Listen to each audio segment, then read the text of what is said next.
The veil between lives. Before the first cry, there is silence. Not the silence of the world, but another kind.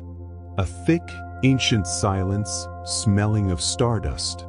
A place beyond time, where no voices are heard, only pulsations, like the echo of a heart yet to be born. There the soul waits. It has no body, no name, but it carries memories that are not remembered, and a longing that belongs to no place. This space between lives, invisible to human eyes, is more real than any street you've ever walked. It's a suspended space between what has already been and what has not yet begun. Some call it the bardo, others the in-between, but the soul knows. It is the place where destiny is decided. Imagine an immense library made of light. The shelves stretch out endlessly, filled with books that have no pages, only vibrations. Each vibration, a story. Each story, a life. And among these records, the soul searches, not for an answer, but for the next storyline. It walks without feet. It floats effortlessly. And even without eyes, it sees everything that ever was. Forgotten moments, muffled cries, promises made in the face of death, glances that spoke louder than words, scenes from ancient lives, in other bodies, in other centuries, pass through its essence like shards of mirror. The soul does not judge. It only feels, and what it feels is recorded as vibrational codes. On the edge of this threshold, where time and space lose their shape, it prepares to dive. But the moment hasn't come yet. Something is still missing, because choosing a life is not a lottery. It's alchemy. You must feel the calling, recognize what still pulses as incomplete, understand what still holds you, and what is ready to become transcendence. In this suspended instant, the soul is not alone. It senses presences around it, ancient beings, beware, as if shadows made of light. Some look with compassion, others with firmness. All of them know the soul better than it knows itself. They are the ones who see what it forgot. They are the keepers of the threads of fate.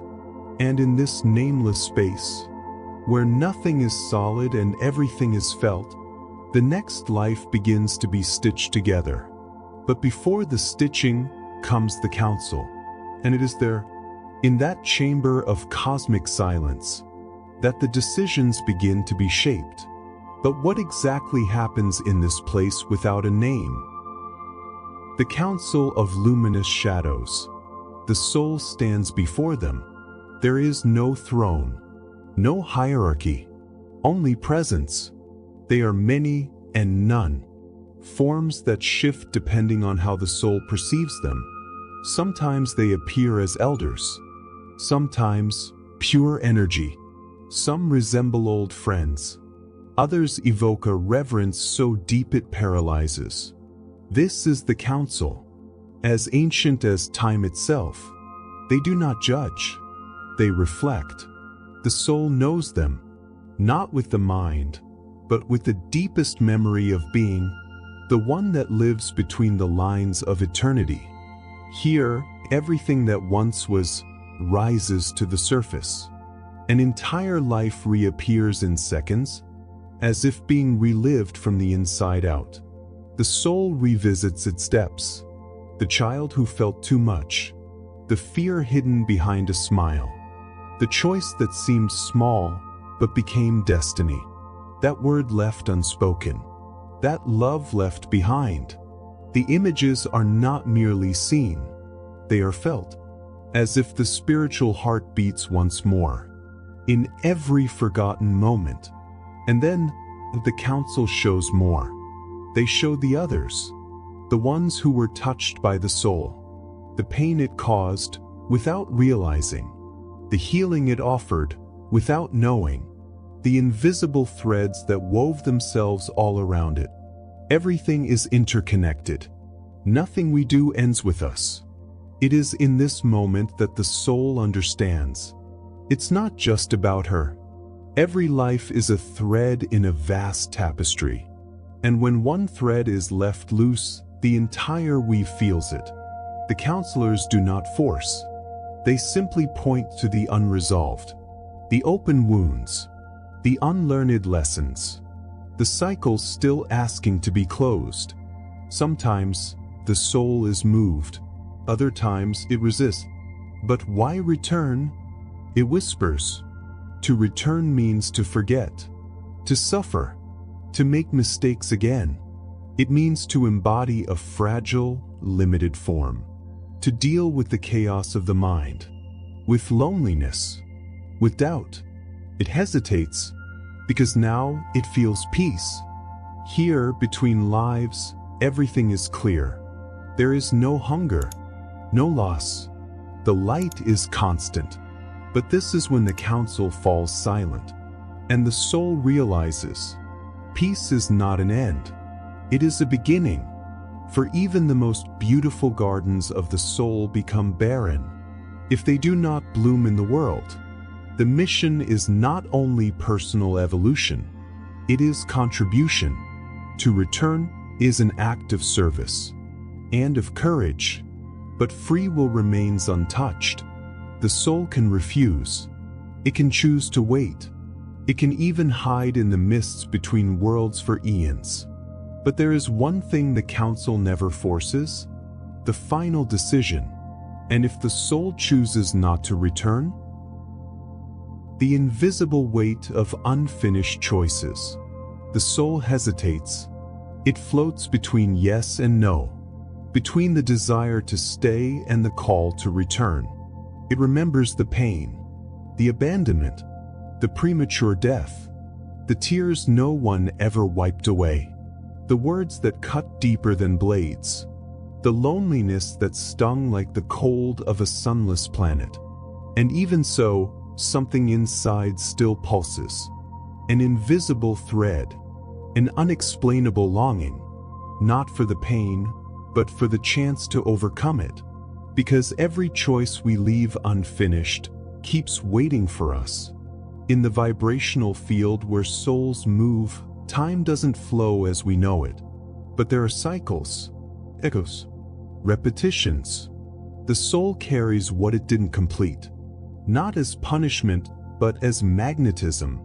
A promise made on a deathbed, a child left unguided, a gift buried in fear, a love that never bloomed because of pride. All of this vibrates, and the universe responds to vibration. Like a cosmic mirror, it reflects back to the soul what still holds it. It realizes that it's not just choosing a body or a time. It is choosing to face what was once avoided.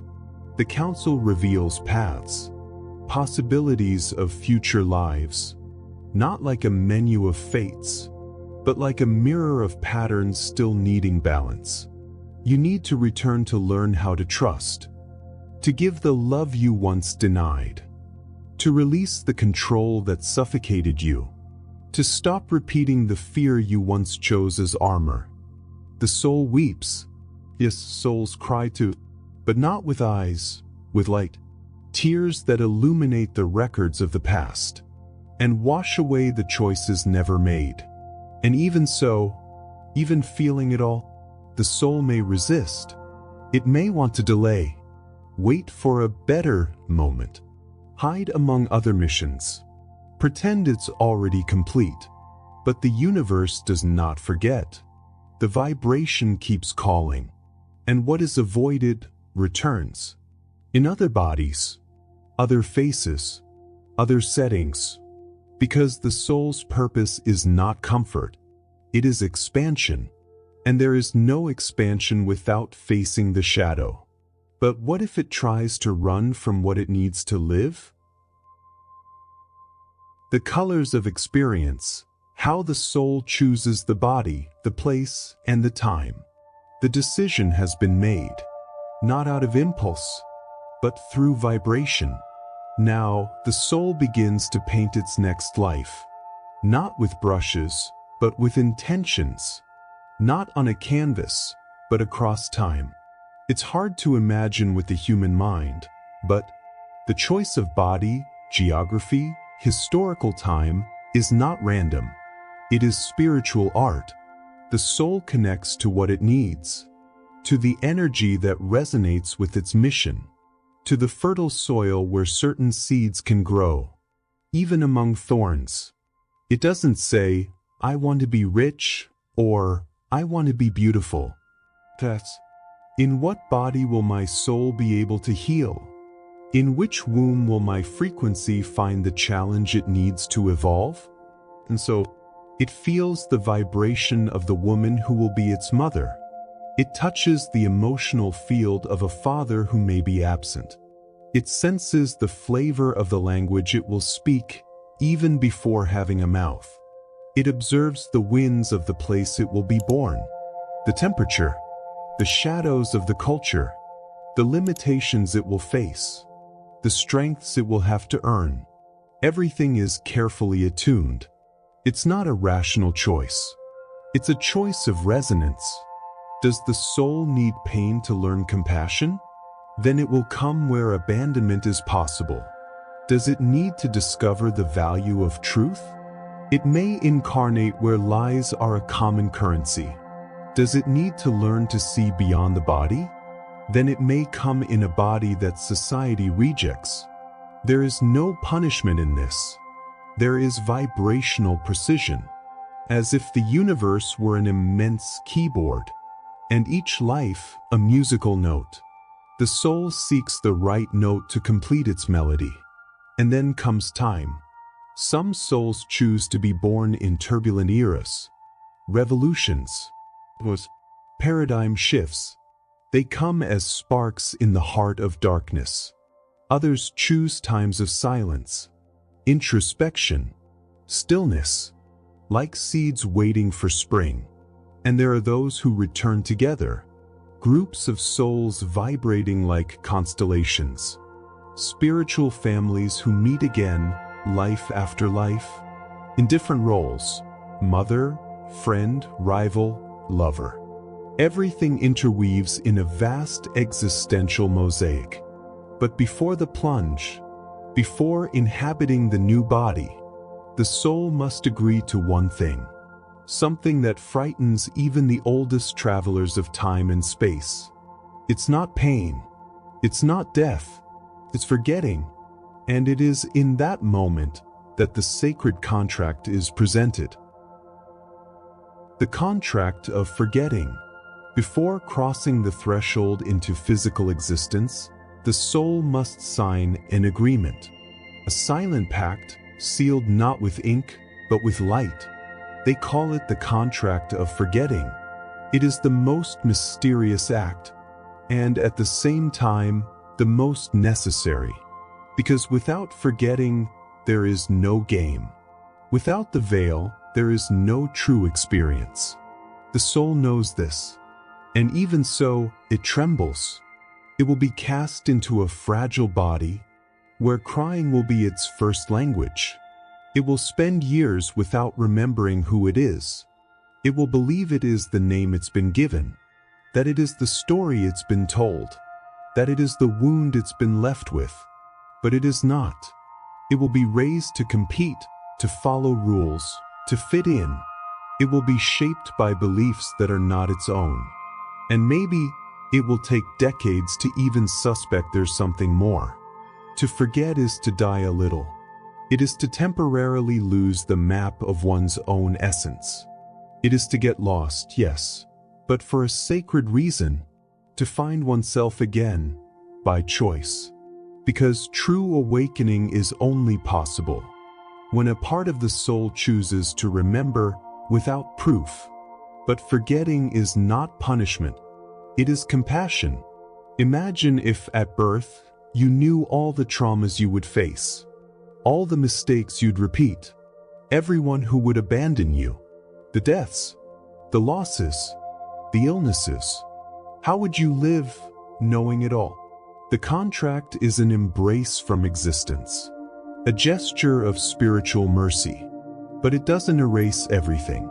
The soul leaves breadcrumbs, fragments of vibrational memory, unexplainable sensations in certain places, fears with no origin in this life, instant love for strangers, tears without reason, dreams that feel more real than the day. They are cracks in the veil, and sometimes those cracks open wide. Some souls remember. From a young age, they feel they don't belong. They have visions, intuitions, memories of other times. They carry the world's wisdom in their eyes, but also an ancient weariness, a melancholy that doesn't belong to this life. Some cannot bear it. They get lost in the weight of a past that still pulses. Others turn remembrance into light and become bridges for others, guides disguised as ordinary people. The contract is signed, but it is never a prison. It is only the first blank page. The rest is yet to be written. And as it crosses the portal, the soul dives into a womb, into a body, into a time. And even in forgetting, it carries something the veil cannot erase. Because within every soul, there is a seed vibrating the hidden purpose. The seed of hidden purpose. Even in forgetfulness, the soul is not empty. Even when lost, it is never truly alone. Because before crossing the threshold of birth, something was planted within it. A code, a frequency, a small living spark, guarding the map of the mission. This seed is not visible to the naked eye. It has no shape, no name, but it vibrates, and that vibration draws in everything needed to awaken it. It pulses through the details, in the fears that appear without explanation, in the passion for something never taught, in the persistent pain triggered by certain situations, in the joy without reason brought on by small gestures. All of it is clues, fragments of the soul trying to reveal itself. The child who draws stars never seen. The teenager who weeps upon hearing an ancestral song. The woman who feels an unexplainable pull when seeing a stranger's face. The man who dreams, night after night, of the same place he's never visited. None of this is random. These are pulses from the seed. And like any seed, it needs the right soil. Some grow in light, others bloom in chaos. Sometimes trauma is the fertilizer, rejection the water, loss the hidden sun that burns to awaken. Because the soul does not seek comfort, it seeks meaning, and meaning reveals itself in the folds of life, in unlikely encounters, in mistakes that repeat, in crises that paralyze, in impulses that guide even when the mind screams, no. The soul, even while forgotten, moves by intuition, by coincidences that are not coincidences, by synchronicities that seem accidental but are a spiritual language. The seed of purpose does not impose itself. It waits, sometimes for years, sometimes for lifetimes, but it pulses, and at some point along the journey, a trigger appears. It might be an unbearable pain. It might be an unexpected love, or a deep silence that reveals something that can no longer be ignored. It is in that moment that the seed begins to break through the soil, not from the outside in, but from the inside out. And the soul begins to remember, not with the mind, but with the heart. It begins to recognize the calling, to feel that something greater lies behind the routine, a thread connecting everything it has lived, a reason behind the chaos. But before it can understand the purpose, it must first listen, And it is in that moment that they begin to appear, the silent voices trying to awaken it. The silent voices that try to awaken you. The soul lives asleep, but not deaf. Because along the journey, signs begin to appear. As if the universe, in its compassionate wisdom, were whispering into the soul's ear. Do you still remember? The time has come. Come back to yourself. These voices don't use ordinary words. They speak through gestures, repetitions, symbols. A number that always shows up at the same time. A dream of a place the soul has never visited, yet feels like home. An animal that crosses the path on a painful day. A book falling from a shelf, opening to the exact page. Nothing is random. Everything is subtle language. These voices may come in the form of illness, as if the body were screaming for what the spirit has silenced. They may come as synchronicity, as if time bent itself perfectly to make two paths cross. And they may come as loss, as if the universe were saying, you must empty yourself to remember what you came here to carry. But the soul doesn't always listen, doesn't always understand. It resists, because remembering hurts. It hurts to realize you've been living on autopilot, that you ignored the signs, that you spent years far from yourself. And so, the calling intensifies. The voices grow louder, the signs more frequent, the crises more inevitable. Everything that once distracted begins to lose its shine. The soul feels an emptiness the world cannot fill. And there, at the bottom of that emptiness, remembrance is born. The remembrance that there is something to be lived in truth, that there is a meaning beyond money, status, or approval. Spiritual guides draw near, not as mystical figures, but as ordinary people. A stranger who says the exact phrase. A child who looks at you with the eyes of infinity. An old song that touches the soul like a message sent. And then, finally, the soul begins to awaken. Not overnight, but in breaths. It feels something pulsing differently. And even without proof, it trusts. Even without understanding, it moves. But resistance is stubborn. And there are moments when the soul tries to silence the inner voice once more. And when it resists, the calling grows louder still.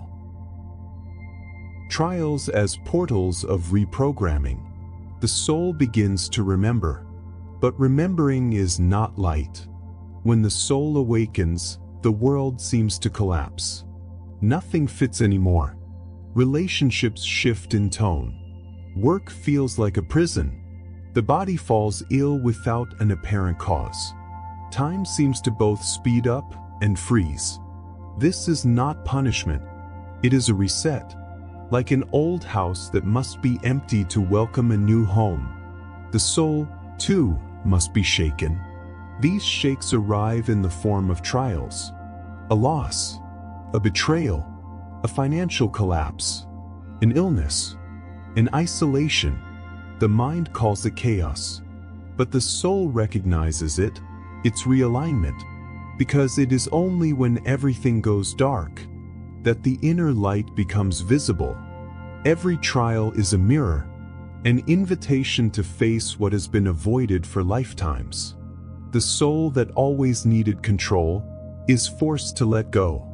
The one who lived to please is abandoned. The one terrified of being alone is met with absolute silence. It is not punishment, it is liberation.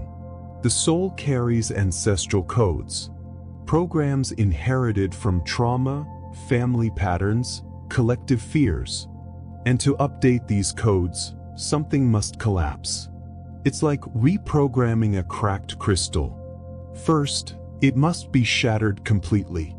Each pane carries a hidden purpose, to show where the prison still exists. And in that abyss, the soul finds its courage.